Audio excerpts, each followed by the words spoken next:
the biggest record ever in the history of the Rogers Center as far as a gate goes. We sold 55,000 tickets with an $11 million gate.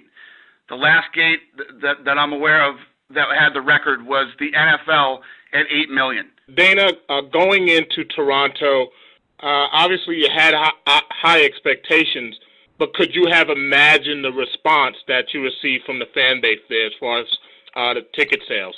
Not at all. You know, I always talk about how big Canada is and how big we're growing internationally, et cetera, et cetera. So, you know, it was a big move to put 42,000 tickets on sale. Every time we go up to the Bell Center, you know, we sell that thing out. We added tickets. We got to 23,000. But the question was, all right, how many more people were really looking for tickets? Is it 25,000? Maybe it's 29, 30? When we put 42 on sale, I'll admit that I was a little nervous about it and I didn't know. And, yeah, I'm absolutely blown away by the response. What is it about the fan base in Canada generally? Obviously, we know GSP is a big draw there, but what is it? What else is it about the UFC that you think really motivates them or really excites them? And do you see that same kind of excitement from the fans here in the United States? Yeah, I mean, we sell out arenas here all the time, but the reality is, as we started to take this thing international, and what I've been saying for a long time, that this is going to be the biggest sport in the world, and I think people might think I'm not nuts anymore. And I said it before, we're in 500 million homes right now on television worldwide, and we're working on some deals right now, and we'll get them done in the next few months that will put us in over 1 billion homes worldwide on television. And as we start to go into these different territories and sell out the way we have, it just shows that what I've said is absolutely correct. People all over the world love to see a fight. And I think that this fight at the Rogers Center has become such a big event. It's not just people from Toronto buying tickets, and I'm looking into that right now. You know, people are coming from all over the world for that event. And Dana, you know, the $11 million gate is, I think, if I'm not mistaken, double the largest gate you've ever had. And, you know, that's kind of getting into the big boxing range. Why, first of all, do you think it's taken you so long to get those kind of gates, you know, where you had Mayweather De La Hoya was an $18 million gate and De La Hoya Pacquiao was a $15 million gate?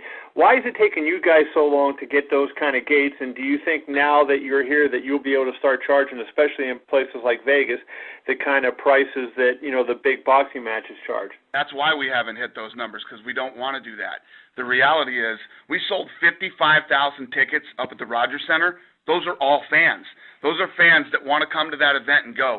Kevin, you know, you've been in Vegas long enough. Boxing doesn't sell tickets to regular fans. Regular fans can't afford those tickets. The boxing guys put these tickets on at ridiculous prices, and all the casinos buy them up. Casinos aren't buying our tickets. They're fans, and we want to keep it that way. You're never going to see a day. The only reason we're doubling the gate we did before, and it's 11 million, is because there's 55,000 people there. You know, people like to look at it and go, oh, boxing does a $20 million gate. Yeah, boxing's charging $5,000 for their tickets, and the casinos are buying them. I don't ever want to be in that situation. I want to be in a situation where fans can afford to buy tickets and we're selling out stadiums because real guys that want to go are going. Dana, you mentioned earlier that, you know, you were a little nervous about the idea of putting 42,000 tickets up for sale in Toronto. Can you talk a little bit about the emotions in that 2-day span? You go from 42, reconfigure it to 55.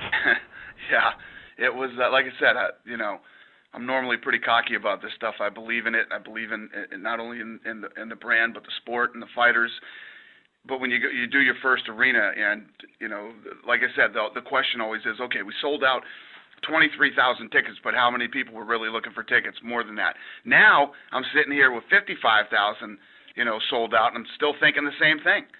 How many more could we have done in a bigger stadium? How many more people were really looking for tickets? It's crazy. Mm-hmm. Do you think this makes doing a show in Dallas a little more, you know, a little easier for you to consider doing? Yeah, it does. You know, the problem with Dallas and what I'm hearing about doing Dallas is rooms down there. That as big as that stadium is, there's not a lot of rooms. And one of the things about our sport, like the Super Bowl, people will travel from all over the place to go. You know, the thing about doing it in Toronto is this huge hip city with tons of nice hotels, lots of things to do as far as nightlife goes, shopping and clubs and restaurants, etc. So, you know, this was the perfect place for us to kick it off and try a stadium. Mm-hmm. Now, you know, you mentioned before you're working on deals to go into 1 billion homes. You know, you got your streaming stuff online, you got the Roku player, you got all that kind of stuff going on. You know, when you sort of look back, where do you think this Toronto ticket sales will be in terms of, you know, turning that corner and going into this huge, you know, into more homes and things? Yeah, no, it's a big milestone for us. You know, every year we keep hitting new huge milestones. This is a big one, and like I said, we're working on. One thing that we've done is every year we take this thing to another level. I'm actually in New York City right now.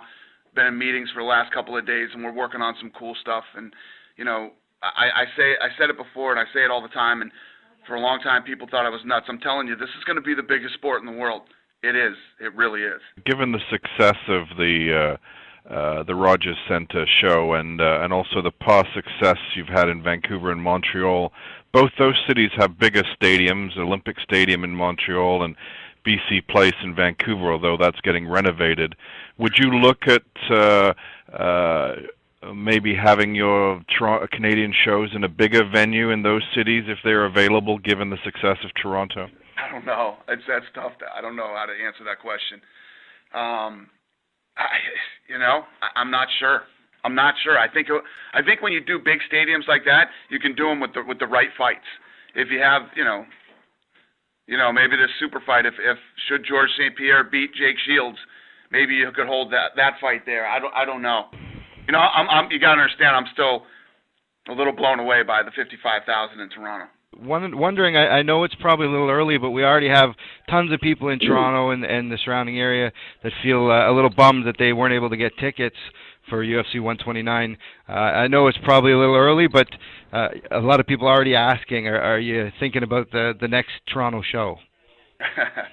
I don't know. I don't know what to do about.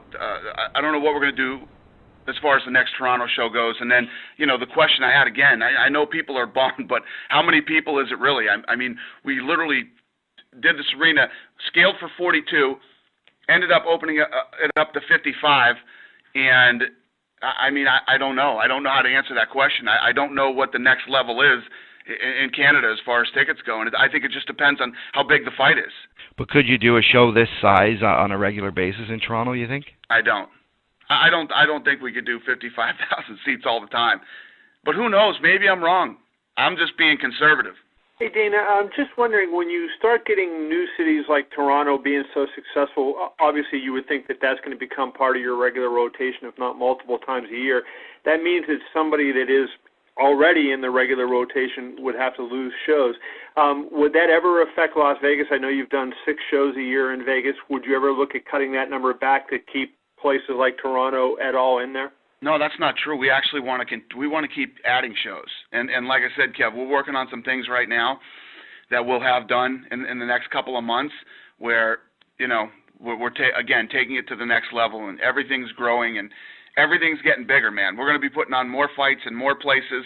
There might be a day, I can't believe I'm going to say this, but there's going to be a day when we'll be putting on a show in Las Vegas and there'll be a fight happening in Australia at the same time. I mean, that's really where we're headed. One of the great things about what just happened in Toronto is the people in New York have to be looking at Toronto now and saying, wow, New York is in trouble. These guys need money bad, and they're trying to figure out how to bring more money and more revenue into the state. And the way you do that is you raise taxes. Well, they could bring in this sporting event that's been around for 10 years. Nobody's ever been injured. Sell out the Garden. We did $11 million gate up there. 55,000 people will be in the city, not only for the fight, but for the expo too. That place is going to be rocking people. We figured out, and this is being very, very conservative, it'll be a $40 million impact on the city of Toronto that weekend because the UFC is coming. Not to mention the fact that the ticket tax alone will be